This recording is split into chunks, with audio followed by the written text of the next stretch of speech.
Yo, what's poppin', guys? You got your boy Nandro here. Welcome to another video. Now, for this video, I'm still gonna be playing the Summit Temple deck for my boy Fiction. Again, as I said in the previous video, like if you don't have a link to stream, I'll go ahead and like drop one for you in the description if you want to go ahead and check him out. He's actually, I believe, top 500 right now with it, like solely playing exactly just Haven, like exactly just this list, and that's it. So that's so shout out to him. So the game I'm about to show you is, well, actually, I'm going to quickly show you guys the deck list first if you guys haven't seen it.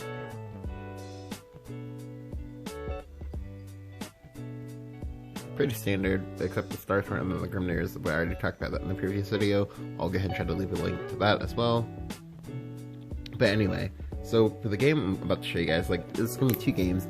These games are pretty interesting to me. I only like them just because I felt like these are like the kind of games where like they have like a little bit of a more interesting time playing them. I don't know, like they just happen to be games that happen to like, so I decided to record them.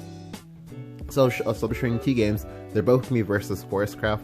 Now, Forestcraft is actually one of the Forestcraft is actually one of the better classes in the metagame right now. Like, honestly, Forestcraft doesn't really lose to that. Forestcraft doesn't really lose straight up to like that much. Like, the only times I think, well, for me personally, that I feel like you have a problem is maybe say versus Ramp Dragon, and then versus, I don't remember what the other class was, but mainly just like Ramp Dragon. Just because they have a lot of like AoEs and whatnot, but even then, like, it's still a winnable match, but it just takes a while. But anyway, let's get on into the games. Like I said, it'll be two games. This first game and then the second game afterwards.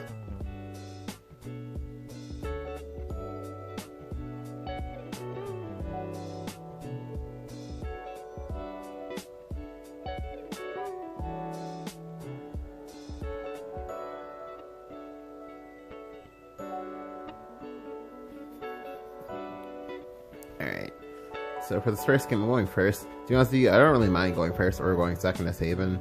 Like, it's kind of whatever to me. I think I actually prefer going second though, but that's just because like it gives me a better time to set like my aimlets properly, I think. I'm not really sure. It could go either way. Anyway, so we see that they have a very good hand. I believe I decided to keep most of this. Now here he plays Water Fairy. Now Water Fairy is a card that's actually trending up quite a bit, just because, similar to people who like playing Goblin and Mid Shadow, even though Goblin really doesn't have that much of a purpose outside like turn 1 or things like that, or it doesn't have like that much of a notable purpose. It's the same thing with Water Fairy. So by him playing this, they either signifies to me that he's either aggro, or he's a version of mid-range force that's like playing, or sorry, that's like the actual mid-range force, not like the, well, it's mid-range but it plays that control force. And that he's actually playing like elf songs and things like that, but I don't actually know. Well, I'm pretty sure that I can guess that the elf songs are there, but I don't know like the actual rest of his deck's makeup, and that's fine. We'll figure it out. So because I don't know, I'll just go and play out Snow White. Snow White is like the safest no drawback play. It denies them from playing a real 2-drop and lets me keep some Temple in my hand if I want to. He plays Fairy Whisperer next, and that doesn't really tell me anything. I don't know what to make of that. So instead, I'll just go and play Grimnair. Now, you might be wondering, why did I play Grimnair? Well, this is important. This is important because now, if he wants to have a good play this turn, he has to go Fairy, Airbound, play Fairy, hit me in the face for 1. That's not a real play. That play doesn't do anything. And if he does it, that gives me freedom to go ahead and just go trade, get my Snow White trigger, go ahead and play my Jewel Kit. Well, I'll play the Gemstone first, obviously, and then go ahead and play my Jewel Priest later. I already have Summon Temple in hand. I already have at least 1 Knight, so he's effectively at 13 right now, possibly even lower. And of course, if he doesn't do this at all, and he tries to play out a real creature, I'll just go and kill the creature with the Snow White. I'll kill the Water Fairy and then kill the real creature with the Snow White. And then of course, you know, I still have these going and things like that. It also gives me some damage as well. But so I'll go ahead and we'll see what he wants to do here. So here he responds with a strong mid-ground play of Brambles. Now the reason why the Brambles is so good here is because like now, I have multiple creatures at 1 HP. That's terrifying. He even goes ahead and trades in the Water Fairy. Now this trade is going to come back to bite him in the ass. The reason why this trade is going to come back to bite him in the ass is because, like, as Haven, you thankfully are one of the few classes that does not have to play in the Brambles. So what I'm gonna do here is I'm just gonna sacrifice everything on my board. I know some of you guys might be going, but why would you do that? But I'm choosing to do it even if it means I have a slightly more so dead turn, because if I do this, that now means that Brambles is guaranteed gone. It means that all of the sprays that are in his hand are kind of useless right now. That's good, you know, I'll take it. Like, I don't want to try to muscle through it and get like wrecked by like me like guessing incorrectly guessing his archetype. But here when he plays the Leaf, I'm like, okay, he literally just aggro. That's fine, you know, that's fine.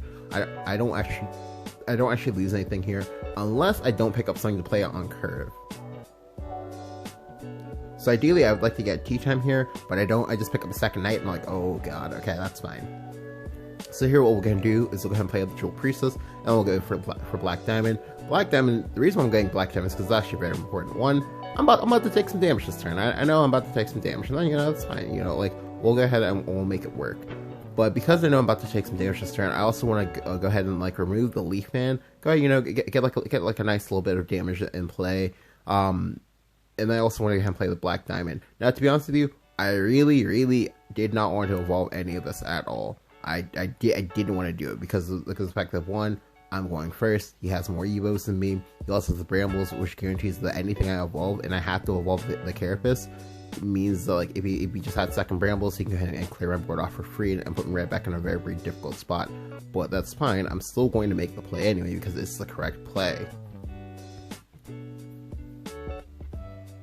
Additionally, with the Black Diamond is very useful because, like, it does direct damage from that does not require a board at all. That's important. I also have double Knight in my hand as well. Now I could have tried to hold on to the Evo for just like go Knight and then have Knight into Knight and then just have him die that way. But that's really greedy. Like for me to plan some kind of like slow turn like that also requires me to not want to Evo onto this board. That's too much. So here he goes Fairy Rain. I didn't like this play from him at all because he's exposing a Rain. Rains are really useful. Like, they just help me control the board very well. So here he has to give me a Fairy and he exposes the Rain. What I'll go ahead and do is I'll actually go ahead and play out my Aether, the White Wing. I play out the Aether, right? I play out the Aether, I go ahead and I grab the Serenine Tin.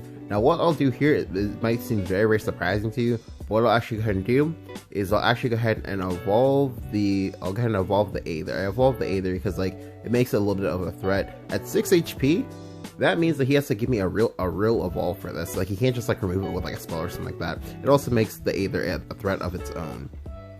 But here he goes space, plays a Pyria, and I'm like, are you not gonna evolve that Pyria, friend? Hello? But no, he decides not to. Well, sorry, he decides to evolve the Pyria. However, he's not going to trade with it. I'm like, okay, all right, that's fine for you.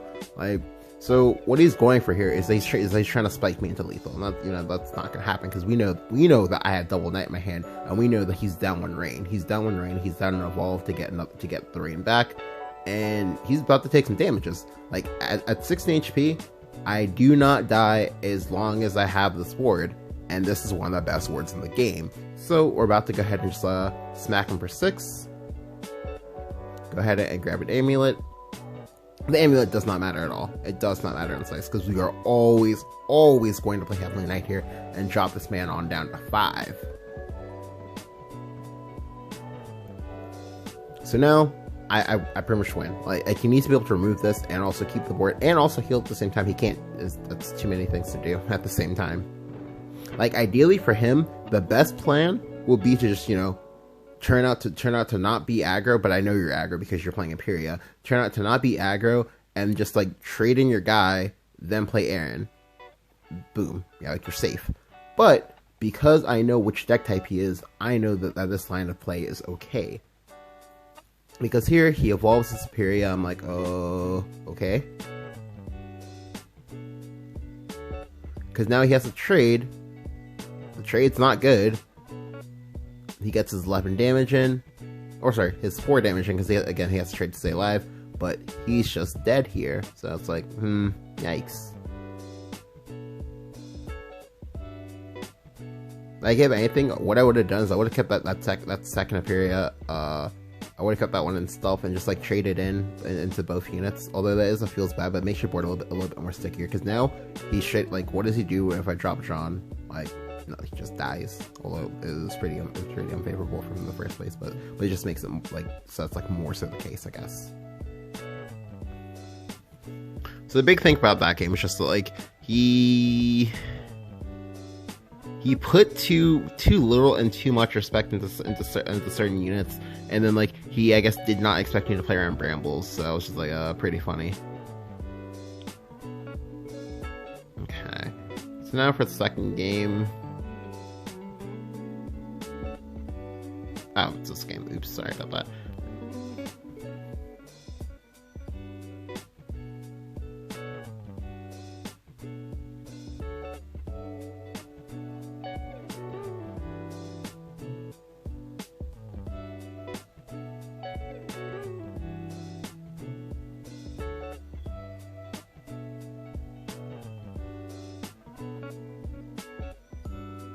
Okay, so for this game, I believe I was going first. I was like, okay, well, let me get tossed like the Cudgel. Cudgel's less good when you're going first. I keep the Jewel Priest. I keep both the Jewel Priestess. I'm not really sure if this is correct or not, but like in my head at the time, I was like, okay, well, this is probably correct. So let me just go ahead and do it.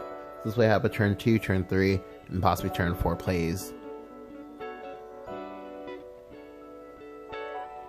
So here he plays nothing. I'm like, okay, well, this doesn't really tell me anything.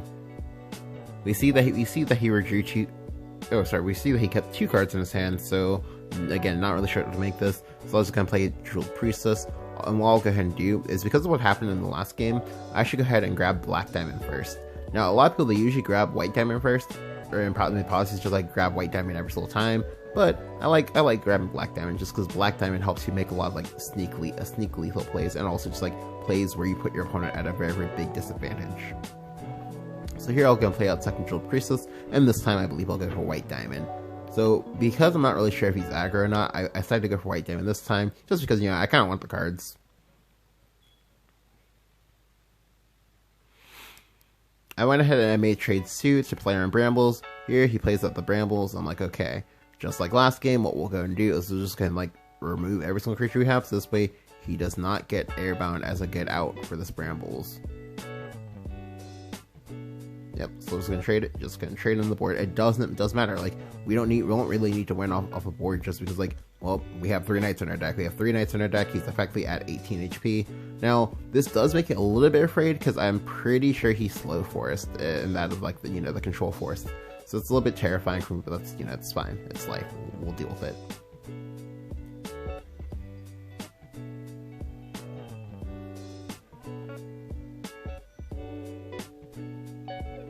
So this turn, we do pick up Knight. We also pick up some other stuff as well. We're just like, okay, cool, this is awesome. Like, we're chilling, right?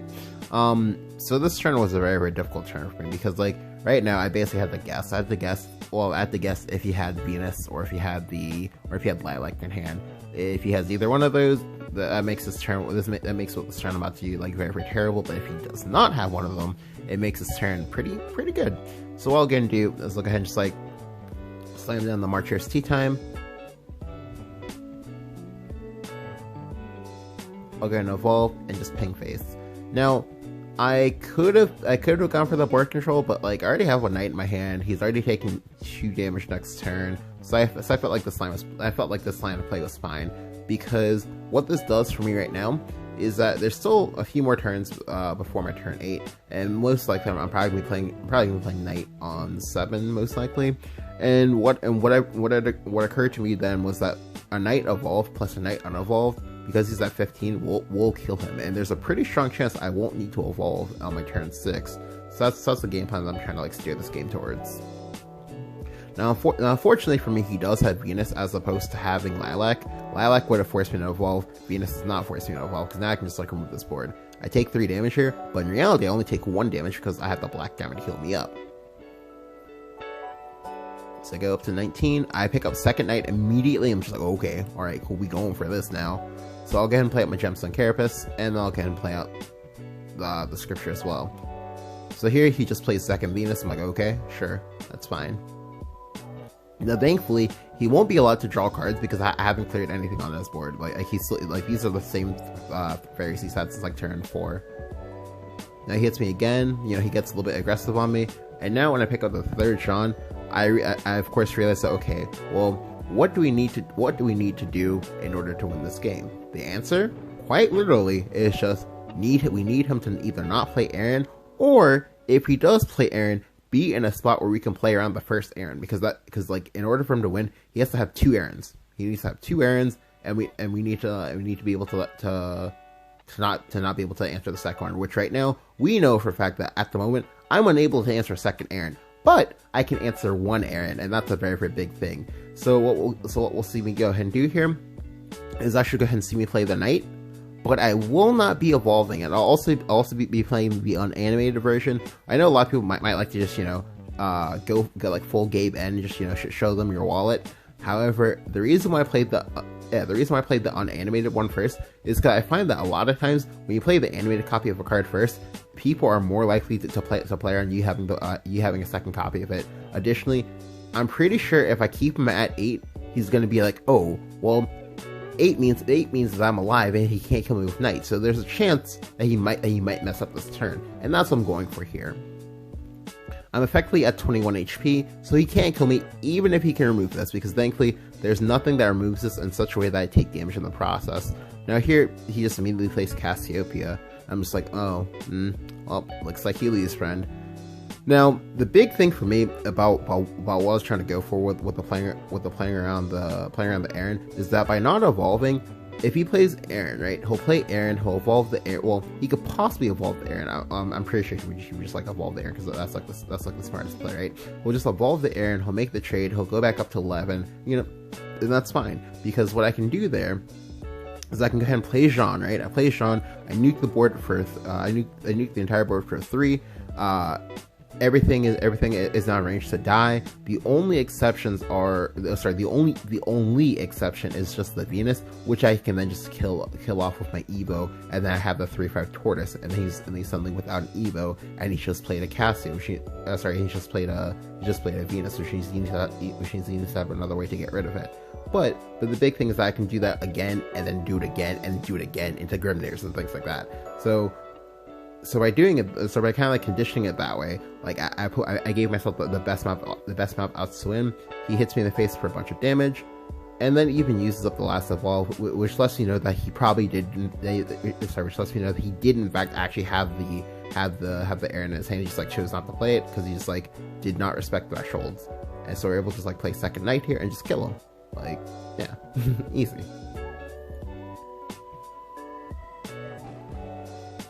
Like, this is a lot less interesting than the Dragon game I had, but I definitely felt like these 2 games were definitely worth showing, just because, like, it's one of the things you can kind of prey on when you're versus people. It's just, like, not doing obvious things, not taking the most, I guess, like, obvious path one, because, again, a lot of people, they would just evolve that, but you don't need to evolve it there, because Forest, thankfully, has a very, very large array of being able to kill, like, various units, or being able to kill like various board states. So like, for example, if I went taller, he could have possibly gone ahead and like played, I don't know, Nelcha into Trade of Harry or something, things like that. Like there's always a way for your opponent to have like some way to be able to be able to outplay you there. So generally you want to kind of, you know, play with some cards in your hand and not just like, you know, cards on the table, just, you know, let's see what you got, things like that. You don't want to do that.